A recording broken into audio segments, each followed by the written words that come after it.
Gold Coast Titans, mate. An exciting team, apart from the fact that they have a bye in round one. How much does that affect your plans or general thoughts around the Titans to start the year for NRL Fantasy? Oh, it definitely affects how you want to start the year. For example, we're all waiting and looking to see what are they going to price Tino after a year with only two games, injury affected, 38.5 average. I seriously doubt that he'll be priced that. But depending on his price, he'll probably be somebody we want in our teams. So when we're looking at somebody who's probably going to be around that 600, 700K mark, and they're not playing round one, that's an expensive looper. We probably want a really nice start to the year, and just putting that much money in somebody who's not playing is a bit rough. So, a team that might be a nice team to pivot to in round two or three after we get a look at some of the players that do sit in our team. But yeah, probably not one to load up on for round one, but definitely could be useful to have one or two of them. Yeah, when their next bye is in round 12, it's a pretty nice stretch of no top four teams following that, round one bye, which is pretty ideal all the way through until Origin. So there are a few guys, as we know, on this list that have so much fantasy pedigree in Kini, in Campbell, and then in guys like Bo Fermor, Fifita, Jolliffe even had really nice stretches last year, and then Tino as well. And the every year it's going to come around again. Brimson, where does he fit into the side again? Which is pretty wild as well. But mate, if Kenny looks like he's going to have that fullback slot locked in at 47.7 average with a tough start last year, time off the bench, does he fit into your potential plans? He is somebody I'm looking at uh, to keep an eye on very closely, actually, because he's such a small bloke, but he does a lot. He's got big meters, he's got tackle breaks, he's got a bit of everything, and he really just revved up after having a bit of a nervous start. So I've put him as projected 50 average if he stays there, which is kind of, it feels a bit weird to put him there, given that we all sold him after, a lot of us sold him after that really slow start.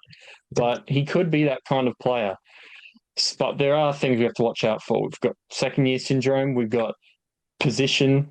Does Campbell move around? Does he move around? Does he get expelled by a Brimson off the bench potentially if they're well up? Like, there's a lot of things that can go wrong. So I'm not starting with him, but it'll be definitely one I'll be looking just to keep an eye on and where his price sits. Yeah, it's just wild to think that Brimson might be the bench guy, but they have a really strong backline, don't they? And where does he fit into it again? That's the big question there. You've got Phil Sami with the yellow, mate. What's the chat around him? It was very interesting actually. So there was a stretch where he was playing at center last year. He was basically averaging 50.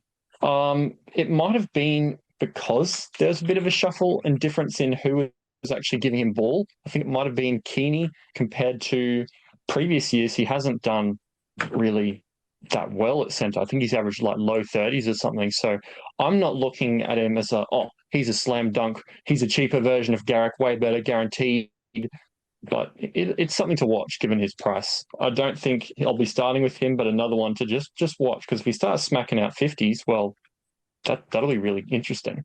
Yeah, it seems like another one of those guys that if he got down to maybe a 35 and then the Titans found some form, he could be good fun as well. We saw a couple of big games from Jojo Fifita as well, didn't we? And then Khan Pereira scoring triples and quads and stuff. So yeah, it's an interesting team that can get hot with ball in hand for sure. Campbell end up at a 54 average. It's just crazy, isn't it? But with the goal kicking and likely that spot at six sewn up, an interesting guy that can have massive upside. Yeah, I was very surprised at how well he actually ended the year averaging. It was crazy high for somebody that we generally don't think of as an elite keeper. Mm.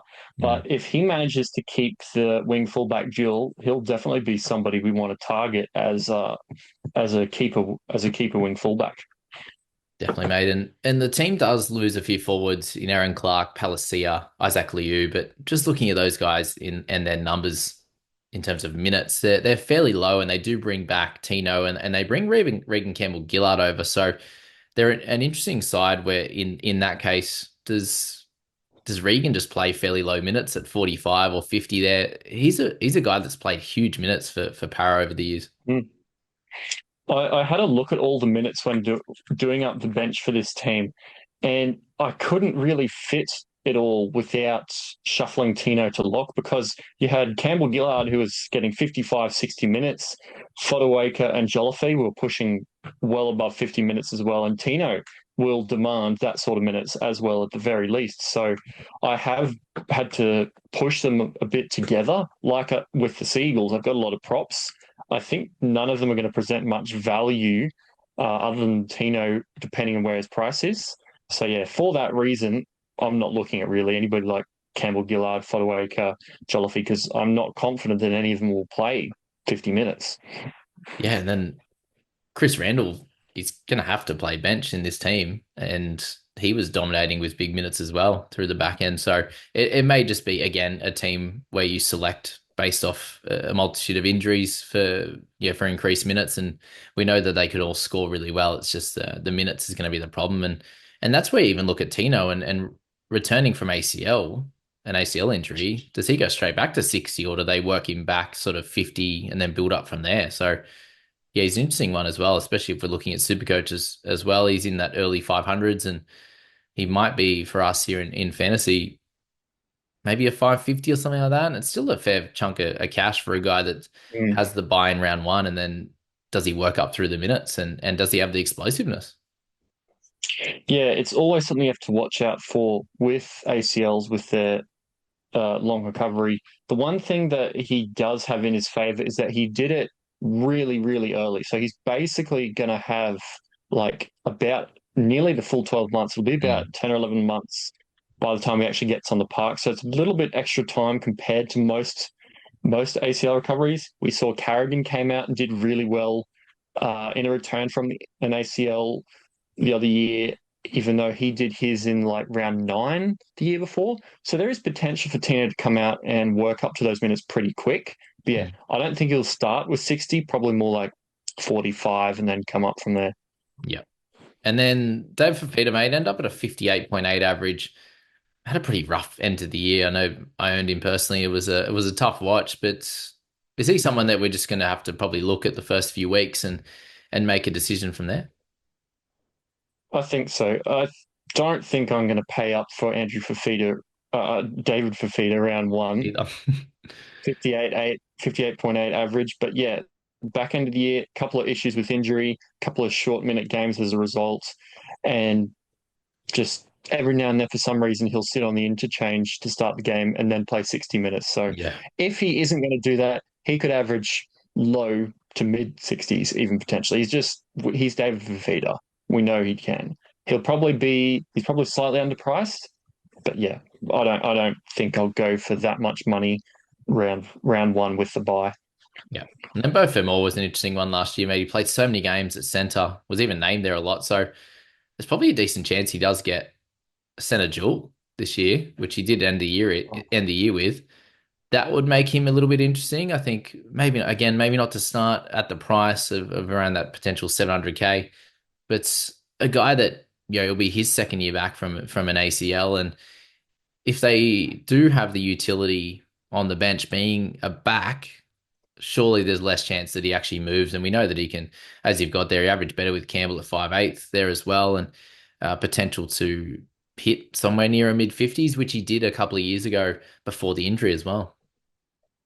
Yeah, and I mean, if he does keep that centre duel, yeah, he'll probably be an Owen Aitken type. Just lock him into your centres and forget about him. But yeah, Mm. a lot of money to spend up on in the centres beginning of the year, especially when you've got guys like maybe Garrick, definitely quite likely Jack Bird.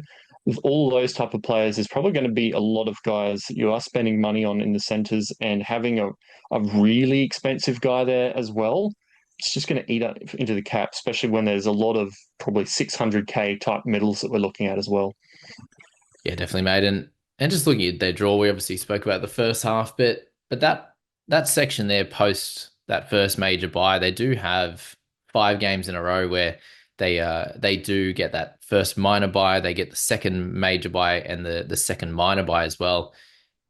A few of these guys, like Fafita does Tino likely get straight back into Origin? But guys like Campbell, guys like Kini, guys like Fermor, it could be really fun options to either grab early and you can probably hold them all the way through by that point, or if they're doing well, they're an interesting side where you can yes, you missed two major buys, but you get that nice section through the middle. Hey, so there could be some value in a Fermor earlier on and then just holding the whole way. Yeah, and I mean, you can see that early draw as well. There's not a block of red in sight until round 13, so there'll be some tough-ish games, but overall, it's a nice little run. Maybe that's where you do buy a David Fifita and ride him up 100k and then sell him as a gun type situation. There's potential that you can use this draw because there are a few sections that do look really interesting. Mm. Yeah, and a lot of the time, like you could say a few things about that round 13 one. That's it's post Origin. You could get lower minutes from a few guys. Like there could be restings. There's different things to think about with a lot of those games as well. So yeah, it's more just looking at where can we get guns that we can hold through the entire year, because we know how important that was with Carrazas and Cotters and these types of guys. We can hold them for a long time and use your trades on other guys for sure, save trades in certain spots. So yeah, they're interesting little things to think about that just to have in your mind. Hopefully, when it does come to it in round 2, 3, 4, 5, 6, that you go, oh, I could buy one of these guys and hold the Dane Gag guys last year at certain spots, and it becomes very interesting for sure. But mate, is there anything else to touch on with the Gold Coast Titans? Just probably one thing I would want to point out. Sam Verrills, I put him down for 65 minutes just because I can't see a way to move this pack around without dropping him a couple of minutes, unless I've got a bunch of those bench guys just sitting there watching for pretty much the whole game. You can see I've got Brimson down for a little bit, Haas and Randall down for 30 or less. If I put Verrills all the way up, there's going to be a lot of guys that are just going to be 20 minutes, 15 minutes a game. And I think that's probably not how they're going to run it. So I'd say that's, even though when he did start last year, he played about 74, 75 minutes. I don't know if that's what we're going to see. So for now, I don't see him as much value.